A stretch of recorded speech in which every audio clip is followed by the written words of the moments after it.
hay que pagar utilidades. ¿Sabía usted, señor empresario que me está escuchando, que ese es un derecho de los trabajadores, pero también es un deber de los empresarios? Pero ¿de qué trata esto de las utilidades? ¿Cómo hacer este pago? ¿Qué procedimientos existen? Bien, hoy día en Tecnología y Negocios, en este bloque, vamos a responder todas sus consultas que usted necesita saber para tomar la mejor decisión. Porque tenemos a Elizabeth Blancas Lora, consultora tributaria, que nos acompaña en esta mañana. Elizabeth, bienvenida al programa. Gracias, Martín, por la invitación. Sí, en efecto, estamos cerca a la fecha para el pago de las utilidades a los trabajadores y es un tema muy delicado.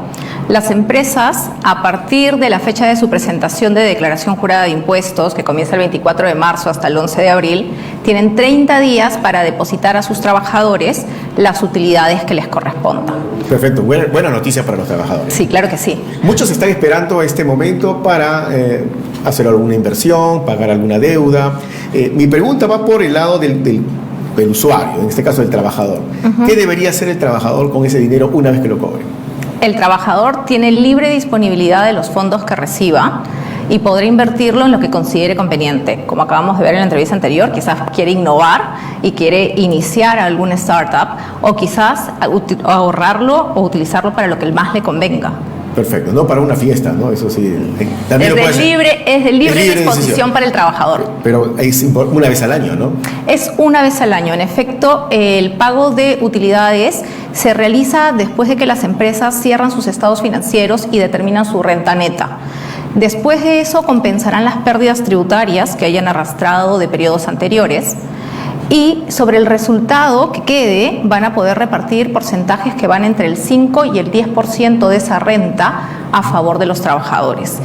Cada trabajador que haya estado en planilla de la empresa durante el ejercicio tendrá derecho a participar. Ahora, no todas las empresas están obligadas, solamente van a estar obligadas las empresas que tengan más de 20 trabajadores en planilla. Sobre el pago de estas utilidades, ¿qué es lo que debe saber un emprendedor peruano?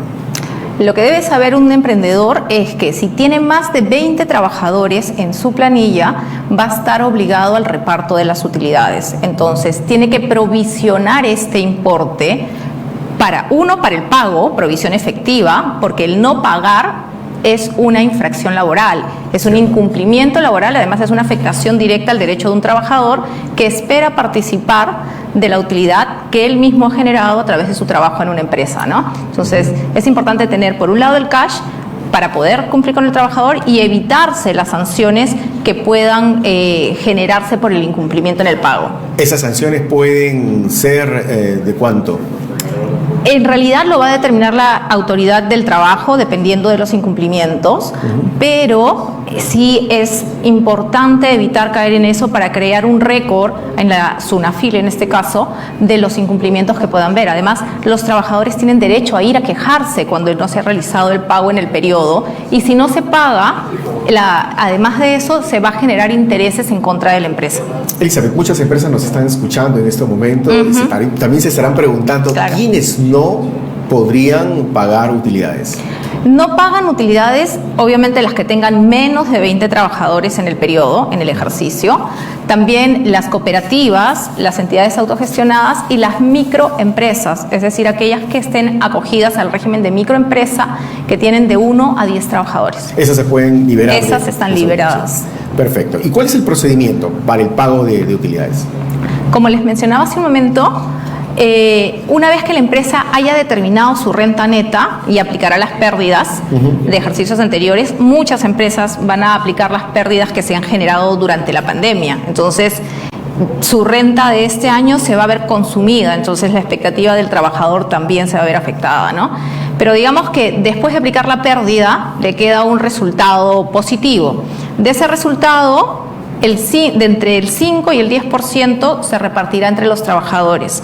El 50% de la utilidad será en función a los días que ha trabajado el trabajador durante el año y el otro 50% en función a su importe salarial. Es verdad. Ahora, Elizabeth, tenemos un clima de mucha informalidad. Y entonces, ¿qué beneficios tiene un emprendedor o un empresario de pronto para el pago de estas utilidades que son parte de la ley, ¿no? Yo creo que lo más importante es la tranquilidad que puede tener un empresario, porque ante el incumplimiento, digamos, se paga a personas que no están en planilla, se paga a personas a través de recibos por honorarios, que realmente tienen la condición de trabajadores, lo que conlleva a que las empresas sean denunciadas ante la SUNAFIL, yendo y teniendo que participar en procesos larguísimos que finalmente pueden terminar perdiendo, resultando mucho más costosos. Es mucho más costoso, además claro que sí. Impacta en la reputación, si estamos hablando de una empresa responsable, ¿no?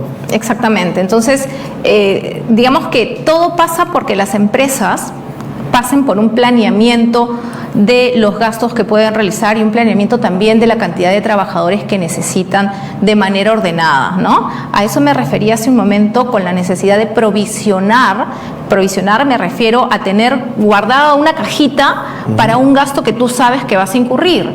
Si tienes 20 trabajadores, entonces sabrás que tendrás que tener un monto destinado, porque las empresas contablemente podemos hacer proyecciones de cuánto es lo que vamos a tener que desembolsar al final del ejercicio.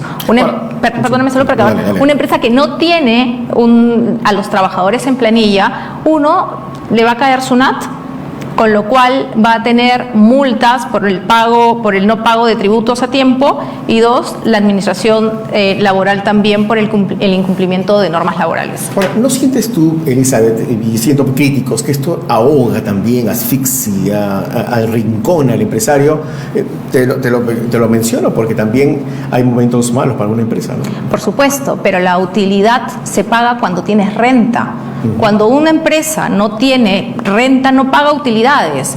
Las utilidades están pensadas en que el trabajador que ha ayudado para generar renta en una empresa pueda participar en alguna medida de esa renta generada. Si una empresa no tiene renta, no tiene ninguna obligación de pago, con lo cual realmente no se está presionando al empleador para que libere más fondos. Ahora, también hay muchas empresas que utilizan los famosos recibos por honorarios. ¿Cómo hacer para que una empresa deje esos recibos por honorarios y te paguen y pongan al trabajador en planilla? Sí, el manejo de recibos por honorarios es muy común.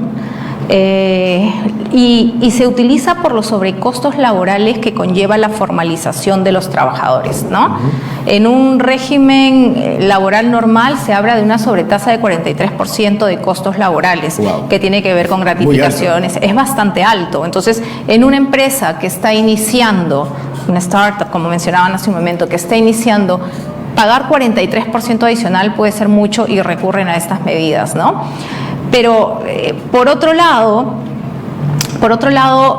digamos, también te enfrentas a que estas personas que no están en planilla, pero que se saben trabajadores porque se cumplen todas las condiciones laborales para ello, terminen denunciándote, ¿no?, ante la autoridad. Y como tú mencionabas, es un tema reputacional, pero además también es un tema en el que coactivamente vas a tener que realizar los pagos. Y hay que evitar eso. Exactamente. En todo sentido. ¿Qué recomendación le daría, por ejemplo, al trabajador? Al trabajador habría que... los trabajadores tienen que conocer cuáles son los derechos que ellos tienen, y a veces, ¿no? digamos, mantener su puesto, mantener su trabajo. Exactamente.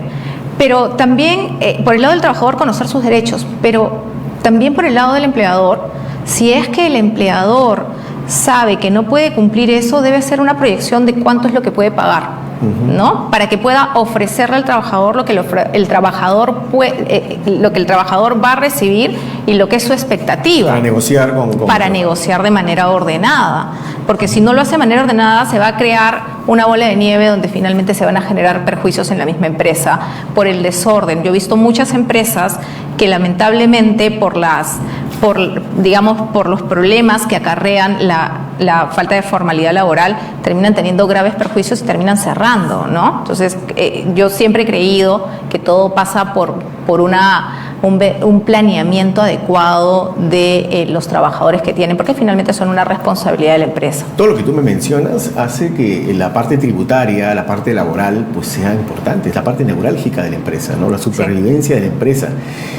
Tú podrías, en todo caso, darles algunas recomendaciones técnicas a las empresas para no llegar a ese momento difícil, ¿no? En el cual tener que salirse un poco del marco legal y más bien sacarle la vuelta a la ley?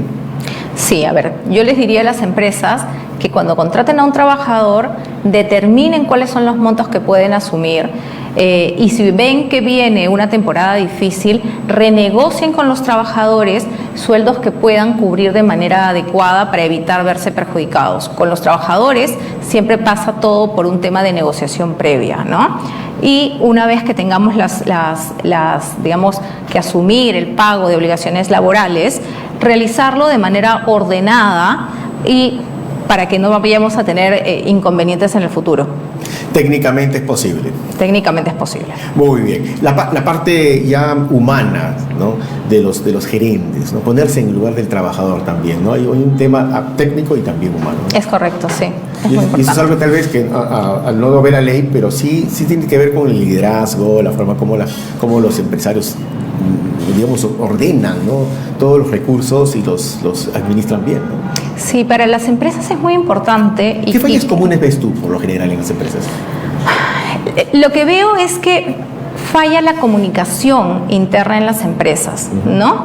Se determina una posición o un cargo o se toman decisiones que van a repercutir internamente, pero que no se comunican debidamente en la empresa.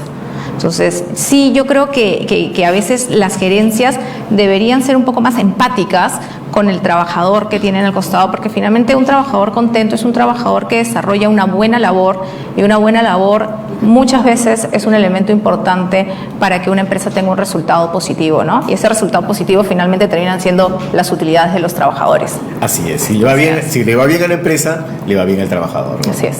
Muy bien. Elizabeth Blancas Lora es consultora tributaria, pero además experta en temas laborales, que el día de hoy nos ha ilustrado sobre este punto importante que son las utilidades. Ya saben, ¿a partir de cuánto ya están los trabajadores, deben estar atentos?